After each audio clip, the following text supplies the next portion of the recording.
वर्मा जी, classes attend करो और second year के सब्जेक्ट की भी तैयारी करो। और अभी 1 तारीख से, है ना, जब ये महीना खत्म होगा उसके बाद 1 तारीख से सेकेंड ईयर की पढ़ाई पूर्ण रूप से स्थगित कर देना। ठीक है? कब तक? जब तक बैक के पेपर क्लियर नहीं हो जाते, निकल नहीं जाते, पेपर नहीं दे देते, है ना। और फिर मन लगा के पढ़ाई करना। जब बेटा परीक्षा पास आती है ना, तब तब मन लगा के पढ़ाई कर लिया करो। 1 आध महीने, 15 दिन अपने सारे कामों से थोड़ा छुट्टी ले लिया करो। अपने फैमिली वालों को इन्फॉर्म कर दिया करो कि भाई देखो मेरे फला तारीख से एग्जाम है, अब मैं थोड़ा सा पढ़ाई की तरफ ध्यान देती हूँ। क्योंकि उससे क्या है, हमारा ध्यान भटकता है इधर उधर। भटकता है कि नहीं? हम्म। एक छोटी सी घटना इंसान के दिमाग को हिला के रख सकती है, पता है आपको? एक फोन इंसान की मानसिक स्थिति को बिगाड़ सकता है, नहीं बिगाड़ सकता? परीक्षा के पहले तो व्यक्ति को एक दिन पहले कोशिश भी करना चाहिए कि ज्यादा लोगों से बात ना करे। हो सकता है कोई फोन आए और कोई ऐसी बात हो जाए आपसे किसी की कि आपका पढ़ाई में मन ही ना लगे। हो सकता है क्या ऐसा? हम्म। मैं जब पीएससी की तैयारी करता था, मैंने बहुत तैयारी की, बहुत तैयारी की। भूले भटके मेरी एक पुरानी फ्रेंड का फोन आ गया और उस दिन मेरी उससे आधे घंटे बात हो गई। और दूसरे दिन पीएससी का एग्जाम था।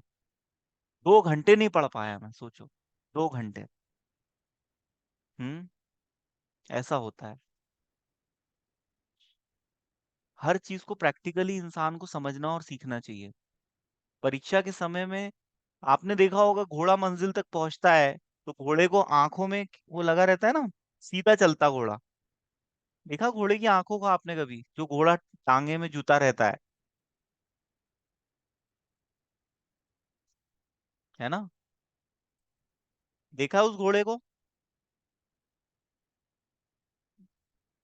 उस घोड़े को यदि हम उसकी आंखों में जो पट्टा लगा, क्या लगा रहता है ऐसे छोटा सा, जिससे वो केवल सामने का दिखता है उसको। घोड़े की विशेषता रहती है, घोड़े को 360 के एंगल पे दिखता है ना। पक्षी भी ऐसे होते हैं जिनको 360 के एंगल पे दिखता है। आपने देखा होगा कभी किसी घोड़े के पीछे जाके खड़े हो और घोड़े को यदि आपसे खतरा महसूस हो तो घोड़ा आपको पीछे से लात मार देगा। कैसे मार देगा? और एकदम सीधे आपको ही पड़ेगी वो लात। ऐसा क्यों होगा पता है? क्योंकि घोड़े को पीछे का भी दिखता है। इंसान को पीछे का दिखता है क्या? हम्म। आप अपने पीछे का नहीं देख सकते, घोड़ा देख सकता है। और कुछ पक्षी भी हैं और ज्यादातर एनिमल्स है जो पीछे का देख लेते हैं। क्योंकि उनकी आंखों की संरचना ऐसी है बेटा कि उनको 360 का विजन आता है उनको। मतलब पूरा 360 कवर करते हैं वो। ऐसा उनका विजन रहता है। पीछे देख लेते हैं वो। अब जैसे ही उनने पीछे देखा खतरा है, वार कर देते हैं वो लोग। तो ऐसे ही क्या है, घोड़े को यदि हमको टांगे में चलाना है तो हमने उसको उसका 360 का विजन ब्लॉक कर दिया। उसको उतना ही दिखाया कि जितना देखने से उसका काम चले, है ना। उसको सामने का दिख रहा है तो वो चल रहा है सामने, चल रहा है सामने। और यदि उसको वो हटा दे तो क्या होगा? आसपास से जो गाड़ियां आएंगी उससे घोड़े का माइंड डिस्ट्रैक्ट होगा कि नहीं? और माइंड डिस्ट्रैक्ट होगा तो वो अपनी मंजिल तक पहुंच पाएगा क्या? हम्म। नहीं पहुंच पाएगा। तो आप अपनी लाइफ से डिस्ट्रैक्शन को कम किया करो एग्जाम टाइम पे। कल एग्जाम है, परसों एग्जाम है। अब एग्जाम है तो साहब, फोन पे बातें चीतें चल रही, व्हाट्सएप पे मैसेज, फेसबुक चला रहे हो। माइंड डिस्ट्रैक्ट होता है इससे। 7 दिन केवल और केवल रम जाया करो पढ़ाई में। अपने अपने चित्त को पढ़ाई से जोड़ लिया करो पूर्ण रूप से। जब भी किसी काम को करो तो एकाग्र चित्त होके करो, और नहीं तो उस काम को करो ही मत फिर। आज का व्यक्ति तो मल्टीटास्किंग कर रहा है। ये भी कर लूं, वो भी कर लूं, टीवी भी देख लूं, सब्जी भी काट लूं। और कभी खुदा ना खास्ता और खास दिया खुदा ने तो फिर उंगली कट जाती है, काम बिगड़ जाता है। तो एकाग्र चित्त होके एक एक समय में एक काम करने की कोशिश किया करो। और जब एक काम में परफेक्शन हो जाए और वो ऑटो पायलट मोड पे चले जाए, दूसरा काम व्यक्ति कर सकता है ना। अब अच्छा, आप में से किसी को स्कूटी चलाते आती है? स्कूटी चलाता होगा कोई, है ना। अब बताओ, जब स्कूटी सीखी होगी तो उस टाइम पे कितना ध्यान दे के स्कूटी चलानी पड़ती थी, है ना। और अब उतना ध्यान नहीं देना पड़ता। कार भी आप में से कोई चलाता होगा। कार में हमको ध्यान देना पड़ता है कि भाई क्लच ब्रेक एक्सीलरेटर एक्सीलरेटर, तो वो दोनों के बीच में बैलेंस बनाना पड़ता है, तो हमें ध्यान देना पड़ता है बार बार। और फिर एक वक्त ऐसा आता है कि अपने आप ही गाड़ी चलती है। हम फोन पे बात भी कर रहे हैं, गाड़ी चल रही है, होता ना ऐसा भी। लेकिन उसमें एक खतरा ये है कि हम तो गाड़ी सही चला लेंगे फोन पे बात करते हुए भी, लेकिन सामने वाले की कोई गारंटी है क्या? सामने वाला आके हमको ठोक दे, और फिर हमको लोग कहेंगे कि तुम फोन पे बात कर रहे थे तो तुम्हारी वजह से एक्सीडेंट हुआ है। कभी कभी ऐसा भी होता है। सड़क पे चलना यही नहीं होता है कि आप अपनी सुरक्षा से चलो। सड़क पे चलते वक्त आपको इस चीज का भी ध्यान रखना पड़ता है कि सामने वाला सही से चल रहा है या नहीं। आप यदि चल रहे हो और कोई गाय आपकी तरफ आ रही है तो आपको मुड़ना पड़ेगा, गाय नहीं मुड़ेगी। आप गाड़ी चला रहे हो और कोई मूर्ख ड्राइवर है जो आप पे चढ़ाना चाह रहा है, तो आपको साइड हटना पड़ेगा। सामने से एक ट्रक आ रहा है और उसने आपको साइड नहीं दिया तो आपको सड़क के नीचे उतरना पड़ेगा। ये आपका विवेक है, आपका इंटेलिजेंस है ये। आप ये नहीं बोल सकते कि साहब ये तो मेरे को साइड दे, और नहीं तो मैं तो सड़क के नीचे उतरूंगा नहीं, तो घुस जा ट्रक में फिर।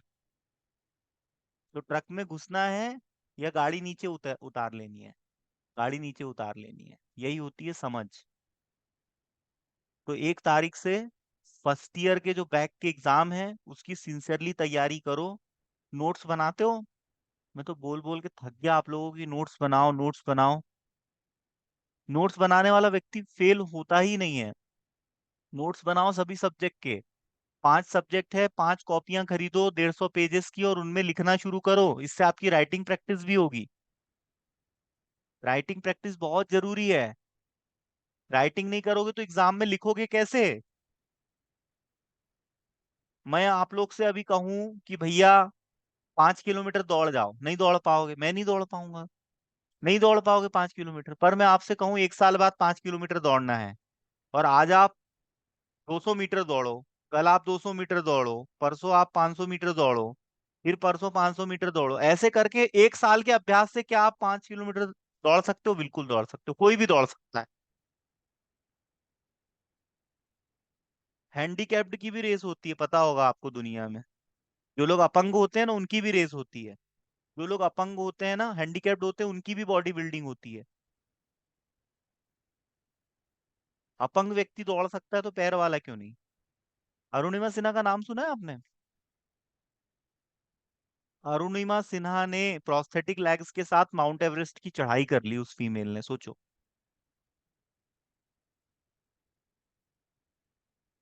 जिसके दोनों पैर नहीं थे घुटने से नीचे, उसने माउंट एवरेस्ट चढ़ लिया। वो आपने कहीं एक कोटेशन सुना होगा संस्कृत का, पंगु लंघ्यते गिरिम। लांघना मतलब क्रॉस करना, पंगु मतलब लंगड़ा, गिरिम मतलब, गिरी मतलब होता है पर्वत। तो जब परमात्मा की कृपा होती है ना, तो एक लंगड़ा इंसान भी पर्वत चढ़ जाता है। तो आप लोग के तो हाथ पैर सब सही सलामत है, और आपसे 2 4 पेपर नहीं निकलते। हम्म। याद करो स्कूल टाइम पे क्या आप नहीं पढ़ते थे, कॉलेज में आपने पढ़ाई नहीं की है। थोड़ा एज ज्यादा हो गई है, रिस्पॉन्सिबिलिटी बढ़ गई है, मैं समझता हूँ इन सब चीजों को, लेकिन बेटा पढ़ना तो पड़ेगा, है ना? बिना कर्म किए फल कहाँ से मिलेगा इंसान को? हम्म? तुम यदि किसी पत्र पर पता ही मत लिखो और उसको तुम लेटर बॉक्स में डाल के आ जाओ, कहाँ जाएगा वो? तुम्हारे घर भी वापस नहीं आ पाएगा वो, यदि तुमने अपना पता न लिखा हो तो। एक तो अपना पता लिखोगे, अपना नंबर लिखोगे, सामने वाले का पता लिखोगे, सामने वाले का नंबर लिखोगे, या तो उस तक जाएगा या तो तुम तक आएगा। यही होगा ना?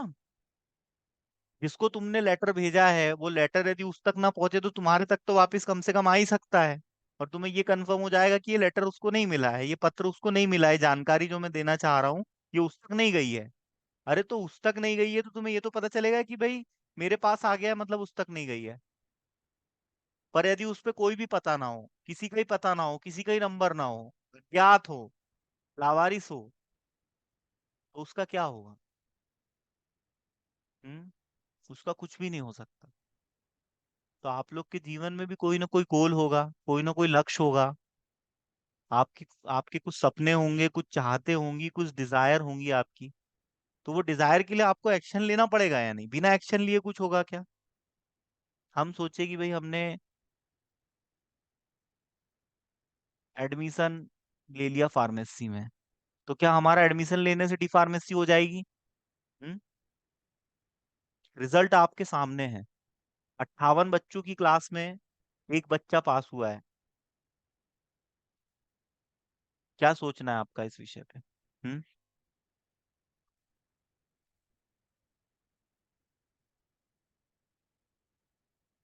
क्या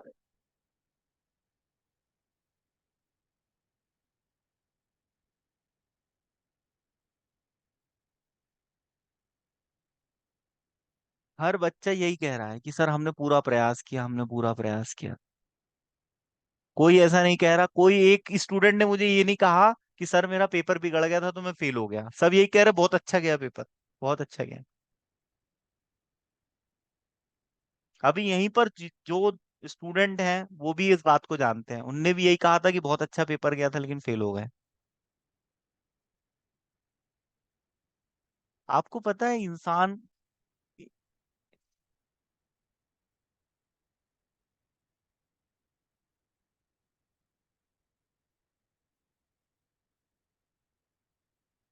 लेकिन उसमें पास हो गए।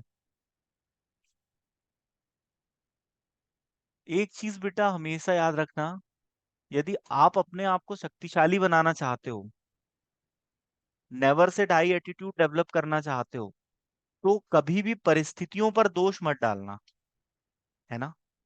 यदि जीवन में बहुत आगे बढ़ना चाहते हो, सफल होना चाहते हो, है ना,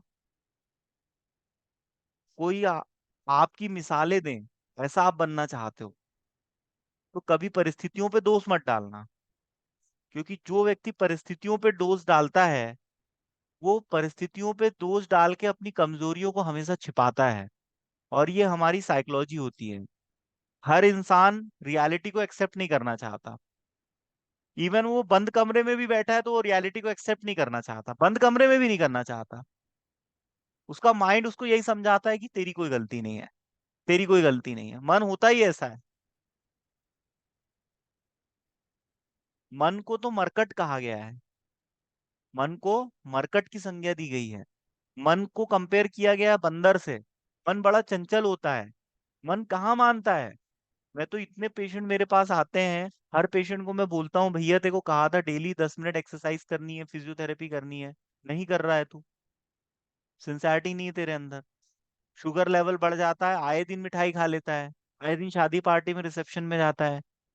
एक पेशेंट मेरे को दिखा, और संयोग ऐसा बना कि वो गुलाब जामुन खा रहा, और उसकी प्लेट में एक गुलाब जामुन खा रहा है और दो गुलाब जामुन प्लेट में रखी हुई है उसके।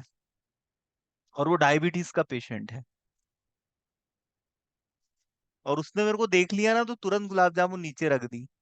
वो समझ गया वो। क्या समझ गया वो? हम्म। मुझे नहीं देखता तो तीनों खा लेता। और सोचो, शुगर पेशेंट 3 गुलाब जामुन खा ले तो उसको तत्काल प्रभाव देखने को मिलेगा।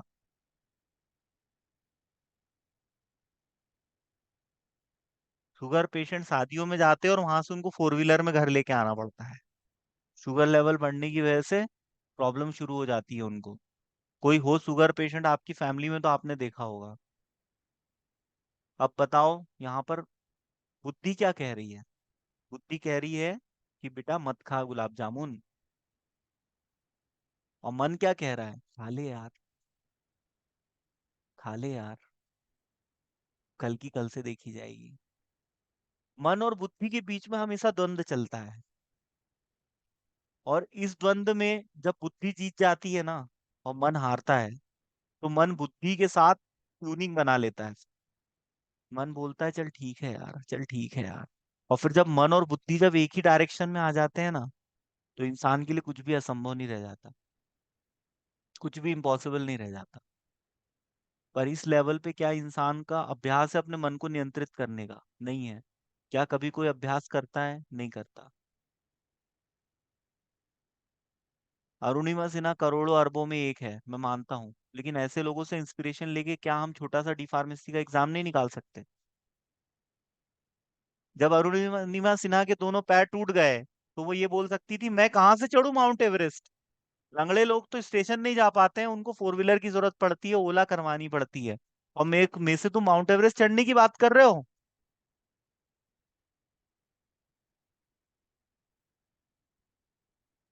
अरुणिमा सिन्हा चाहती थी कि वो अपने माता पिता का नाम रोशन करे। वो चाहती थी कि आने वाली पीढ़ियां मेरा नाम ले।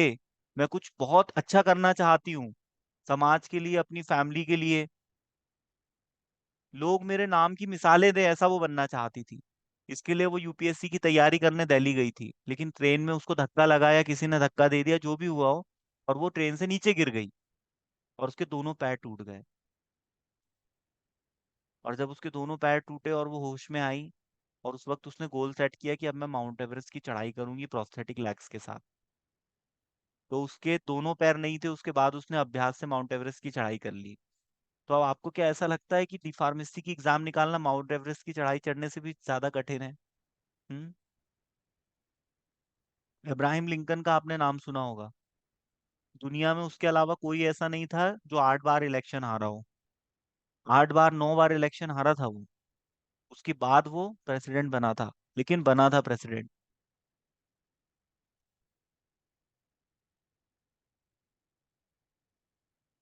जब इंसान किसी काम को जुनून के साथ करता है, अपने पूरे होशो हवास में तरंग उमंग के साथ करता है, डूब के करता है ना, तो उसको आज नहीं तो कल सफलता मिल ही जाती है। ऐसा एटीट्यूड आप अपने अंदर डेवलप करो। यही एटीट्यूड फिर आप आपके आसपास के लोगों में भी वही ऊर्जा का संचार आप लोग करोगे। और ऐसी ही ऊर्जा आप में होनी चाहिए। ऐसी ऊर्जा आप में होगी तो आपके भाई, आपके बहन, आपके बच्चे, ये लोग के अंदर भी यही ऊर्जा का संचार होगा, तो ये भी अपने जीवन में अपनी बेस्ट परफॉर्मेंस देंगे।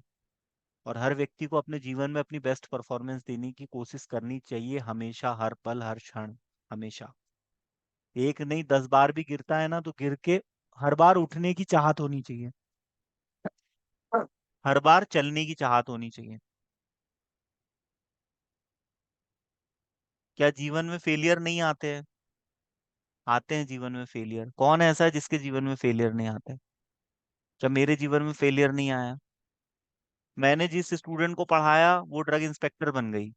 और मैंने जब ड्रग इंस्पेक्टर का एग्जाम दिया तो मैं 5 नंबर से रुक गया मैं। सोचो, जिस स्टूडेंट को मैंने पढ़ाया वो डीआई बन गई, और मैं टीचर रह के मैं ड्रग इंस्पेक्टर नहीं बन पाया।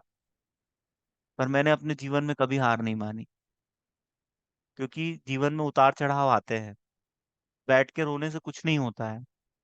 कभी रोना आए तो 2 मिनट रो लो, आंसू पोंछ लो, और फिर अपने काम में लग जाओ। कंसिस्टेंसी रहनी चाहिए, एकाग्रता होनी चाहिए आप में। छोटी मोटी चीजों से आपको डेविएट नहीं होना है। कुछ स्टूडेंट है जो फेल हो जाते हैं तो फार्मेसी छोड़ देते हैं। 1 साल की फीस भरते हैं, एग्जाम देते हैं, 4 पेपर रुक जाते हैं, तो फिर सोचते हैं अरे यार फार्मेसी हमसे ना हो पाएगी, तो छोड़ देते हैं फार्मेसी। ये नहीं सोचते कि एक पेपर तो निकला है, 4 निकालने हैं ना, और ठीक है, निकलेंगे आज नहीं तो कल।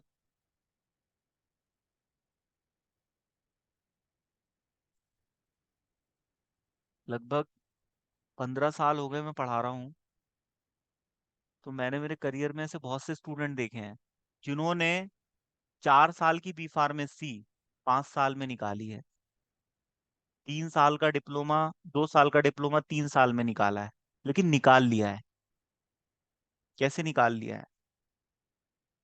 चलो, एक तो निकला है, फिर पेपर देंगे और ज्यादा, पहले से थोड़ी ज्यादा मेहनत करेंगे, इस एटीट्यूड के साथ। अभी मैंने बताया ना, भगवान से जब आप प्रार्थना करते हो ना, तो प्रार्थना के बाद एक्शन की जरूरत भी पड़ती है। और एक्शन व्यक्ति व्यक्ति अपनी अंतरात्मा से खुद पूछे कि क्या मैंने मेरा 100% दिया है। और यदि उसने उसका 100% दिया है और वो फेल हो गया है, तो फिर उसको उदास होने की जरूरत क्या है? उदास नहीं होना चाहिए फिर उसको। पर जहां तक मैं जानता हूँ, व्यक्ति यदि शांति से बैठ के सोचे तो उसकी ही तरफ से कोई ना कोई कमी रह जाती है। ज्यादातर, 100 में से 99%। पर वो परिस्थितियों पे दोष देता है। लोग परिस्थितियों पे दोष ऐसे देते हैं कि मेरे छोटा बच्चा है, मैं क्या करूं। आप डेटा उठा के देखो, कोई ऐसी फीमेल आपको मिल जाएगी जिसकी छोटी बच्ची है और उसने यूपीएससी का एग्जाम क्रैक कर लिया है। आप डेटा उठा के देखो, आपको कोई ऐसा बच्चा मिल जाएगा जिसके फादर ऑटो चलाते थे, कोई ऐसा बच्चा मिल जाएगा जो होटल पे काम करता था और वो कलेक्टर बन गया, आईएएस अधिकारी बन गया। ऐसे लोग लाखों करोड़ों में एक होते हैं, लेकिन होते तो है। और ये भी तो इंसान ही होते हैं ना, ये कोई एलियन तो है नहीं। एलियन है क्या ये लोग? आपको कहीं कोई ऐसा मिल जाएगा कि हाथ टूट गए हैं तो हाथ से लिख नहीं पा रहा व्यक्ति, तो पैरों से लिखने की कला डेवलप कर ली, पैरों की उंगलियों से पेन पकड़ के लिख लिया और यूपीएससी की तैयारी कर रहे हैं, सोच लो। देखा है कभी किसी ने आपको पैरों से लिखते, किसी ने किसी को देखा है आपने?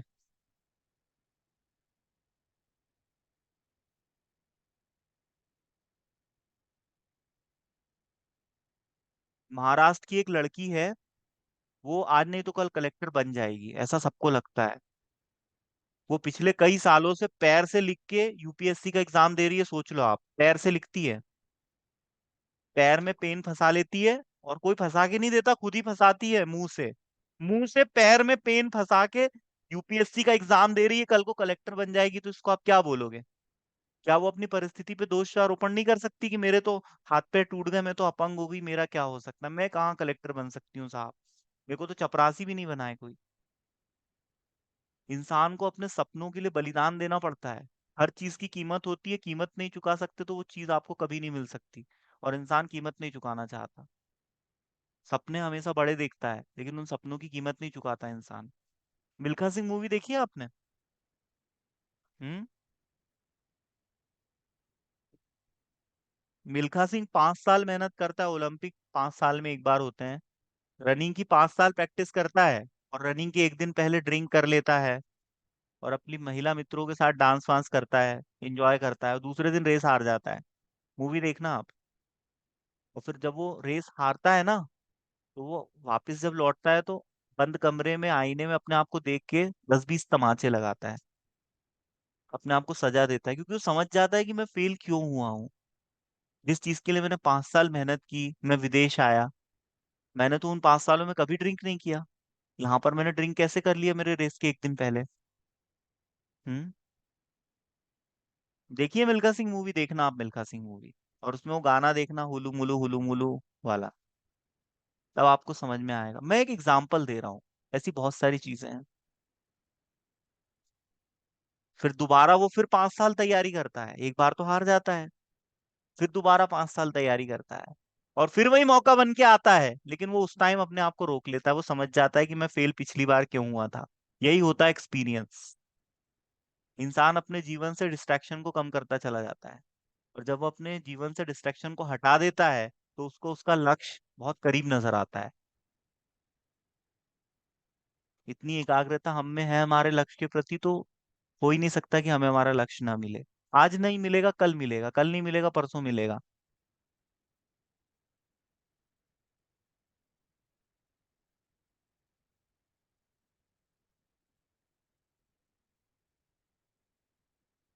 इंसान के हाथ में केवल प्रयास करना होता है, ये बात हमेशा याद रखना। इंसान के हाथ में केवल कर्म करना है, फल इंसान के हाथ में नहीं होता है, कभी भी नहीं होता है।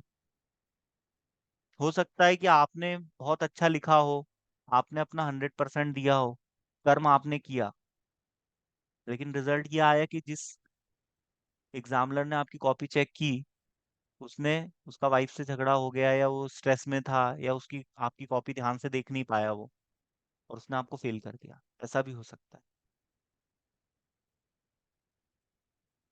इसकी भी पॉसिबिलिटी है। लेकिन क्या ऐसा हर बार होगा? हम्म। एक बार होगा, 2 बार होगा, हर बार तो नहीं होगा। आपके पास एंड्रॉइड फोन है, इंटरनेट पे कौन सी इंफॉर्मेशन आज की डेट पे अवेलेबल नहीं है बताओ?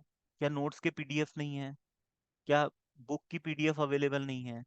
क्या ऐसा कोई टॉपिक है जिसके ऊपर लेक्चर ना मिला हो आपको यूट्यूब पर? आपके पास इंटरनेट है, आप अपने समय के हिसाब से अपनी तैयारी घर बैठे भी तो कर सकते हैं। हो सकता है आपके पास रात के 10:30 बजे टाइम हो, उस वक्त आप एक वेब सीरीज की मूवी देखने की जगह आधा घंटे का कोई टॉपिक भी तो देख सकते हो, कोई लेक्चर भी तो सुन सकते हो। ऑनलाइन प्लेटफॉर्म पे इतने सारे टीचर अवेलेबल है, किसी से तो समझ में आता होगा आपको। जिससे समझ में आता होगा उससे पढ़ो, क्योंकि अल्टीमेटली आपको आपके मंजिल को पाना है, गोल को अचीव करना है। और जब आप मंजिल पे पहुंचोगे तो आप विजेता कहलाओगे, फिर कोई फर्क नहीं पड़ता कि आप विजेता कैसे बने हो। इस चीज की परवाह लोग कम करते हैं, बस आपके जीतने पे लोग तालियां बजाएंगे। कैसा लगता है जब आपसे जुड़े लोग आपसे पूछते हैं कि भाई क्या रहा रिजल्ट, और आप कहते हो 3 में फेल हो गए, 2 में फेल हो गए, 4 में फेल हो गए? अच्छा नहीं लगता ना? जब इंसान किसी काम को करता है तो उस काम को करने से मिलने वाले फायदों को महसूस करके यदि उस काम को करेगा ना, तो उस काम को करने के लिए उसके अंदर एक मोटिवेशन आएगा।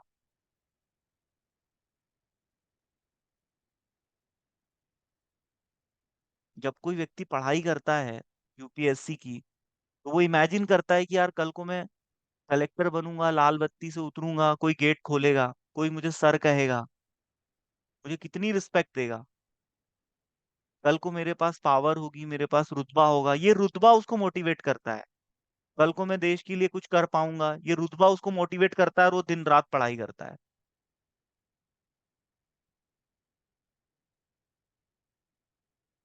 तो हमको तो इतना दिन रात पढ़ने की जरूरत नहीं है, ना तो हमको नीट क्रैक करना है, ना तो हमको आईआईटी निकालना है, ना तो हमको यूपीएससी निकालना है, आईईएस निकालना है, आईपीएस निकालना है। हमको पैरामेडिकल की डिप्लोमा इन फार्मेसी 2 साल का एक डिप्लोमा होता है, उसको पास करना है। 58 बच्चे परीक्षा दे रहे हैं, एक बच्चा पास हो रहा है। पूरे एमपी में कम से कम 5-6 हजार बच्चे होंगे, तो उससे भी ज्यादा बच्चे हो सकते हैं। अब इतने बच्चे परीक्षा दे रहे हैं, उसमें से 10-15% बच्चे पास हो रहे हैं। हम्म। मैं आपको पढ़ा रहा हूँ ना, 58 बच्चे हैं क्लास में। ऑनलाइन कितनी बच्चे क्लासेस अटेंड करते हैं? 5-6। इससे ज्यादा तो बच्चे क्लास ही अटेंड नहीं करते। कैसे रिजल्ट अच्छा आ सकता है बताओ? 100 बच्चे हैं, 100 बच्चे में से 5 बच्चे, 10 बच्चे ऑनलाइन क्लास अटेंड कर रहे हैं, 90 बच्चों का कोई अता पता नहीं कहाँ है, वो कौन सी दुनिया में है, पता ही नहीं है उनका। सीधे एग्जाम देने सेंटर पे आते हैं।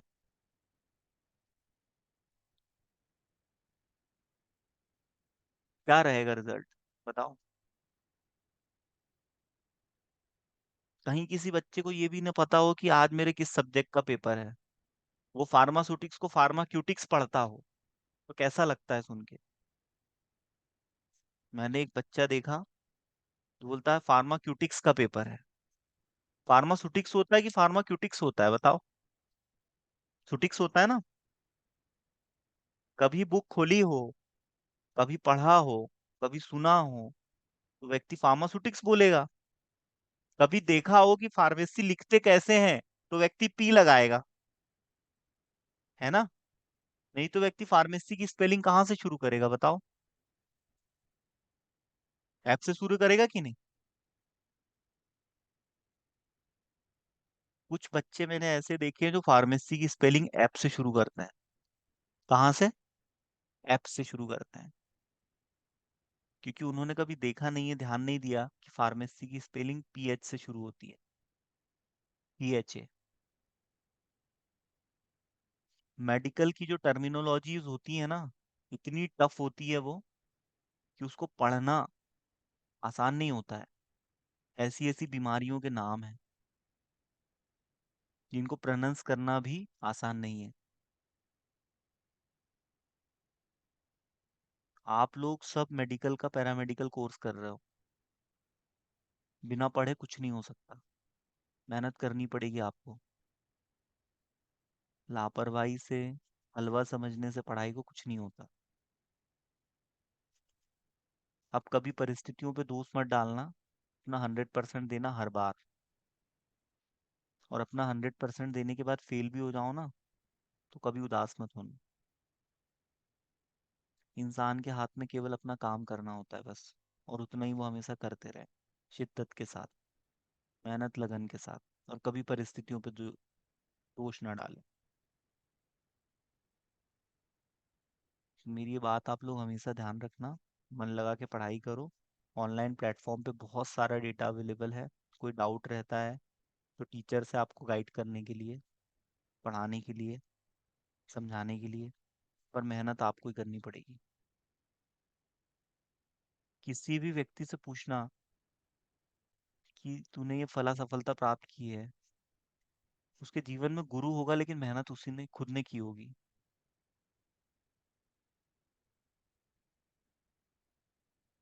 क्योंकि जिसको नदी पार करनी है ना, उसी को हाथ पैर चलाने पड़ते हैं।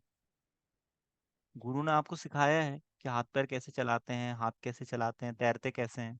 लेकिन जब रेस होगी, तो रेस में आप तैरोगे, हाथ पैर आपको चलाने हैं। चलाओगे तो आगे बढ़ोगे। हम्म। बिना प्रयास के कुछ नहीं होता है। बिना एनर्जी को इन्वेस्ट किए कुछ नहीं होता है। हर काम में एनर्जी लगती है। और आपका यदि एनर्जी लेवल अच्छा है, तो आप अपनी एनर्जी को लगा सकते हो। तो अपने आप को हर दिन, हर पल, हर क्षण इम्प्रूव करो। कुछ ना कुछ सीखो नया। अपने अंदर एक जबरदस्त एटीट्यूड डेवलप करो। वो अहंकार, ईगो वाला एटीट्यूड नहीं, एक सकारात्मक नजरिए की बात कर रहा हूँ मैं। एक सकारात्मक रवैये की बात कर रहा हूँ मैं। उन लोगों की श्रेणी में आओ जो कभी दूध फट जाए तो अपने मन को खिन्न नहीं करते, परेशान नहीं होते। चलो कोई बात नहीं, फट गया तो फट गया, रोज थोड़ी ना फटता है। छोटी छोटी सी चीजों पे गुस्सा हो जाना, छोटी छोटी सी चीजों पे परेशान हो जाना, ये चीजें अपने अंदर धीरे धीरे से कम करो। स्ट्रेस में चले जाना। कुछ स्टूडेंट काफी स्ट्रेस में हैं जो लोग फेल हो गए हैं। उनके मन में ऐसा आता है फार्मेसी छोड़ दें, यूनिवर्सिटी चेंज कर लें, कॉलेज चेंज कर लें, ये कर लें, वो कर लें। माइंड बहुत जल्दी डेविएट होता है।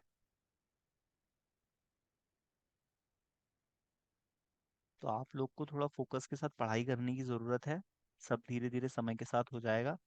स्ट्रेस में ना रहें। अपने मन को शांत रखें, एकाग्र चित्त से रोज थोड़ी थोड़ी पढ़ाई करें। अपने बिजी शेड्यूल से थोड़ा सा समय निकालने की कोशिश करें। और फिर सब परमात्मा के हाथ में छोड़ दें। है ना। व्यक्ति कह रहा है कि भाई मेरे को लॉटरी लगवा दो, मेरे को लॉटरी लगवा दो भगवान। कभी लॉटरी ना खरीदे तो लॉटरी लग सकती है क्या उसकी, बताओ। हम्म।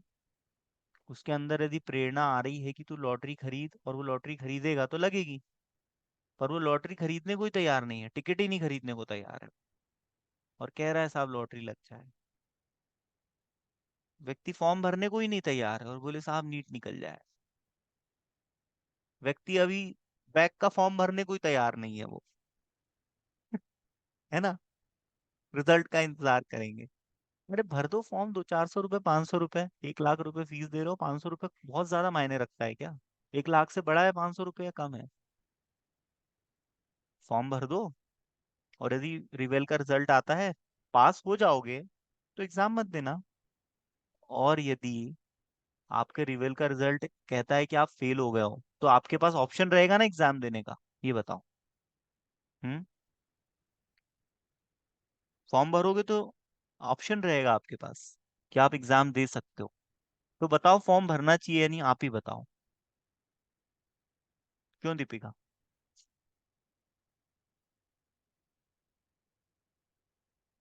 नहीं बेटा, कोई पर्सनली मत लेना। मैं आपको जो मोटिवेट कर रहा हूँ, कोई भी इसको व्यक्तिगत रूप से लेके इसको, इसके मतलब इसको रॉन्ग डायरेक्शन में ना ले। है ना। इसको कोई भी रॉन्ग डायरेक्शन में ना ले, और कोई भी व्यक्तिगत रूप से ना ले कि मैं व्यक्तिगत किसी एक को कह रहा हूँ। है ना।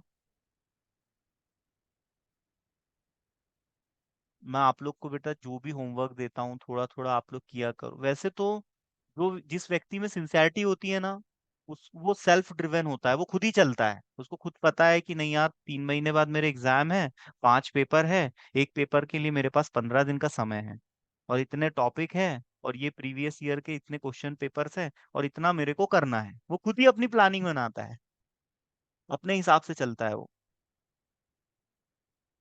और डिपेंडेंसी कम से कम ही रखता है। आप यूट्यूब पे कोई टॉपिक डाल के देखो, बहुत सारे लेक्चर्स आ जाएंगे।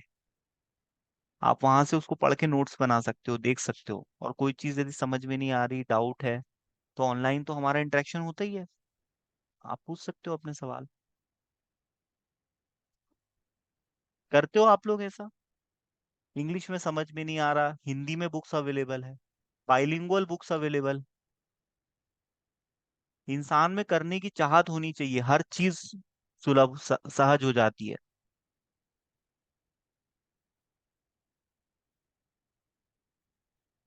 अभी दीपिका की मुझे एक चीज बहुत अच्छी लगती है, दीपिका की अंग्रेजी पे बहुत अच्छी कमांड नहीं है, फिर भी दीपिका सेकेंड ईयर में चली गई। तो मैं हर चीज के पॉजिटिव प्रोस्पेक्टिव को देखता हूँ। और कुछ लोग ऐसे भी होंगे जिनकी इंग्लिश बहुत अच्छी है, लेकिन वो लोग सेकेंड ईयर में नहीं जा पाए। तो क्या दीपिका ने अपनी इंग्लिश को अपना अपना वो माना कमजोर हिस्सा, कि भाई मैं नहीं कर सकती? नहीं। इंग्लिश बहुत अच्छी ना होने के बाद भी कोई स्टूडेंट सेकेंड ईयर में चला गया, और इंग्लिश बहुत अच्छी होने के बाद भी कुछ लोग शायद सेकेंड ईयर में नहीं जा पाए होंगे। तो इसको क्या कहोगे आप?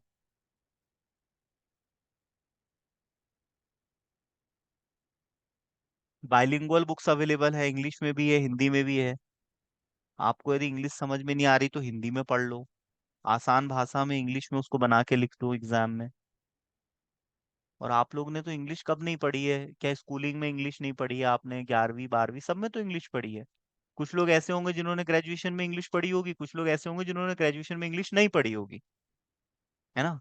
तो जिनने ग्रेजुएशन में इंग्लिश पढ़ी होगी उनको बहुत सपोर्ट मिल जाता है, क्योंकि ग्रेजुएशन हायर स्टडीज में आता है। 10वीं तक तो